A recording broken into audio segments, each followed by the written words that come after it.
Woohoo! Welcome back. Today we're going to be working on graphing using derivatives. Yay! Woohoo! And I hope that if you're watching this right after the last video, first off, I hope that you don't, because this is way too many videos to watch in a row. You're going to turn your brains and your eyeballs into mush. So give yourself a break, make sure you hydrate, and then come on back. I'll be here when you're ready. I'll wait. Okay, go. Okay, welcome back. Woohoo! So, today we're going to come up with an example so we can practice working with derivatives. And for this one, I thought I'd pick a really interesting function. So our function for this problem, for this video, is going to be x to the fourth minus 16. And the reason that I picked this is that you can factor it. The last one I picked, it was fine, but you couldn't factor it nicely. It was really gross. So I decided, you know what? I'm the boss of these videos. Let me pick one that's nice. Yeah, the book can pick whatever problems it likes. I want pretty ones. Give us the pretty ones. Okay, so remember that what we're going to do is we're going to do work in 3 batches. The first is going to be, let's look at what happens to f of x. So f of x is x to the fourth minus 16. And if you set it equal to 0, a lot of people will come up with one answer, but there are actually 2 answers. In fact, there are 4 answers. But fun fact, 2 of these answers are imaginary. They're complex. And so we cannot get to them in this class. You might be able to in another class, but for now, we're only going to find 2 solutions. But let me show you how we're going to get to them. I'm going to go ahead and set this equal to 0 and go, oh no, what am I going to do? And then I'm going to remember, oh, I know how to factor, and I might not know how to factor x to the fourth, but I do know a difference of 2 squares. Oops, let's try that again. It's x squared squared minus 4 squared, right? So this is going to be x squared plus 4 or x squared minus 4. Okay, x squared plus 4 can't be factored. It's the sum of 2 squares.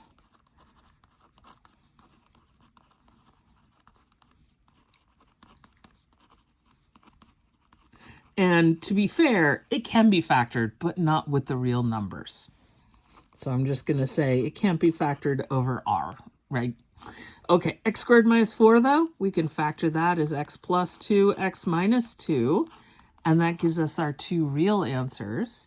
Either x plus 2 equals 0 or x minus 2 equals 0. So x equals negative 2 or x equals 2. So now I know what's happening with f of x, right? With f of x, I've got 2 zeros, and then some other interesting things are happening. Okay, so that's where I'm going to start. Now, if f of x is x to the fourth minus 16, then the next thing we need to do is we need to investigate the first derivative. Now, you might have already noticed the first derivative kind of collapses into something that's really easy to work with. Like, whoa, when you choose a pretty function, you choose a pretty function, Ms. Saunders. And the answer is yes, I can choose some good functions. So x to the fourth minus 16, when you take the derivative, 4x cubed minus 0. And when is that equal to 0? At 0, I know. I feel almost guilty about picking this one, but I'm not.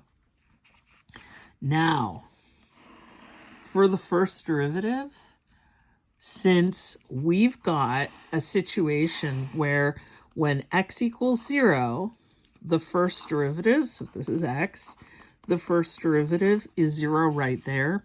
We should figure out what happens when x is less than 0, when x is greater than 0, right? We should fill this in. And so we pick a point. You can pick any point, anything you want. I'm going to pick negative 1. And when we plug in f prime of negative 1, that's 4 times negative 1 cubed. So that's 4 times negative 1. That's negative 4. Oops, you can't see that. That's exciting. So this is negative. So this is decreasing. Okay, over here, I'm just going to pick one. Could you pick 12? Yes. Could you pick 143,000? Yes. Anything that sits in this interval over here, you can pick. So f prime of 1 is 4 times 1 cubed, which is really very easy, and it's 4, so it's positive. So already I've got the shape of the graph. I know it comes down, and then it bottoms out somehow, and then it goes back up. Pretty cool. Okay, what's the next part, right? There are 3 phases. Phase 1, f. Phase 2, f prime. Phase 3, second derivative, right? F double prime. Woohoo! Oh, if you, like I, have forgotten what, I should start with f prime because I've forgotten what it was. You'd think I'd remember it one page to the next. I don't. I think it was 4x cubed. So second derivative. I know, I totally cheated picking this one. What's the second derivative? 12x squared. Yay! Which only works if your hand... I'm going to have to talk to my hand. What? You've got to listen to the brain. Me. Sad hand wants to do other things. This hand apparently wanted to go into show business. Okay, so 12x squared is our second derivative. When is that equal to 0? I know I cheated. I totally cheated. That's equal to 0 when x is 0. So if x is 0, the second derivative is 0. So now we need to look at when the second derivative is positive or negative. So again, we pick any point you want. It does not matter as long as it's less than 0. So I'm also going to pick -1 and 1 for my 2 intervals, but you can pick anything. Right here could be -12, -14/16, -142,346. Whatever you want as long as it's less than 0. And then another number that's greater than 0. Second derivative at -1. Now this is interesting. It's 12x squared.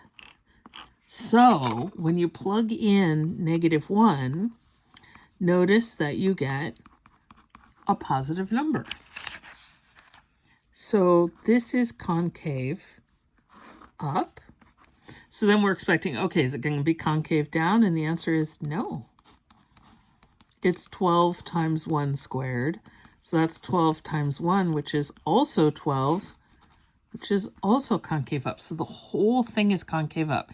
It's concave up everywhere, which from this picture looks kind of weird. Like, is it like an ocean, kind of like up and down and up and down? And so that's why we need to put all of the different derivatives and everything together. So let's combine everything. So I've got my graph. I'm going to draw a graph. Notice that I'm not using grid paper. I should use grid paper. Don't do this at home, kids. This is only for professionals. There's F. There's F prime. There's F double prime. I know you guys can't see it. Let me do a little squishy squish. There you go. Move everything out of the way so you can still see it. Okay. So we've got f of x, and f of x has 2 zeros, right? It had a 0 at -2, and it had a 0 at 2. Oops, I drew a dot there. Oh my goodness. Let's try this again. The rain has me giddy, and so I'm having trouble concentrating. Okay, so, and I'm looking and I'm realizing we did not do the analysis with f. I got so excited to get to the derivatives that I didn't fill in any values. So I'm going to leave that blank for now, but I know we have the first derivative. And remember, the first derivative is 0 there, and it was negative, so it's decreasing there, and positive, so it's increasing there.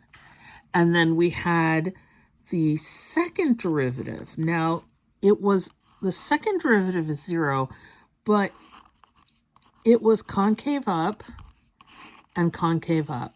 So note that we talked about in the last one, when the concavity changes, there's a point of inflection.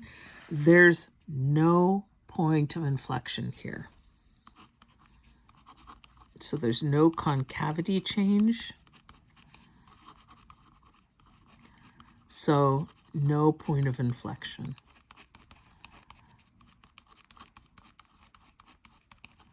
Because the concavity is always the same.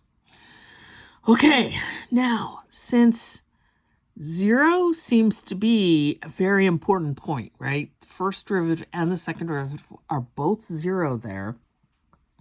I should probably figure out what f of 0 is. So I'm going to remind myself what f of x was. F of x is x to the 4th minus 16.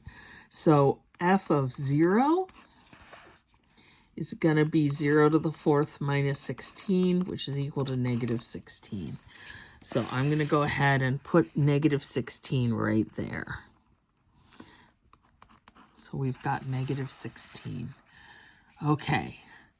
Now, in a case like this, I'm going to recommend that you probably want more information. You probably should fill out maybe another point over here, another point over here. But you don't have to, because we can get the shape from this. But I know a lot of people would feel uncomfortable. So whenever you're feeling uncomfortable, you can go ahead and put in more points. So fill in what f of x is. Put in more points here. Use this as your table of values. But let me show you, if you don't do that, what this looks like. So I happen to know what happens when you've got x to the 4th. X to the 4th looks a lot like a parabola that landed too hard. So what the heck does that mean? It means that the parabola, instead of being a scoopy scoop like that, ends up kind of getting weirdly flat at the bottom, kind of like that, even more so. If you look at it in Desmos, and I encourage you to look at it in Desmos, you'll see that it gets really flat bottomed.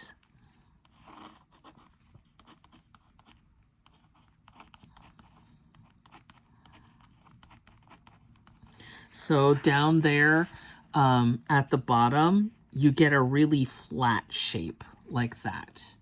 Now, let's look at the graph. Did I draw a graph that follows this? Is it decreasing here? Yes. Is it increasing here? Yes. Is it concave up everywhere except for here? And what does it mean that the concavity is 0? That describes the flatness. That's why I say it's flat like that. So that's what ends up happening there. Woohoo! You guys are awesome. Let's see, we're at 13 minutes. What was the other problem I wanted to do? Yeah, I'm going to go ahead and stop this video, and then we will do one more video, one more example. The next example is a little less cheaty. This one I just had fun with. So woohoo! And, you know, math on and all those wonderful things. And please don't just watch the next video. Take a break, take a nap, go out and dance or play or sing or read a graphic novel or play a video game, but sit further away from the screen so your eyes can get a little rest. And take care of yourselves, and know that I'm very, very, very, very proud of you. And if you're starting to get the hang of this, this is great. And if you're not starting to get the hang of this, that's okay. There'll be at least one more video. Hopefully that will help. And if not, ask lots and lots of questions. Woohoo! Yay! And don't ever, what did we learn? Don't ever get too far from your calculator. That bad things happen then.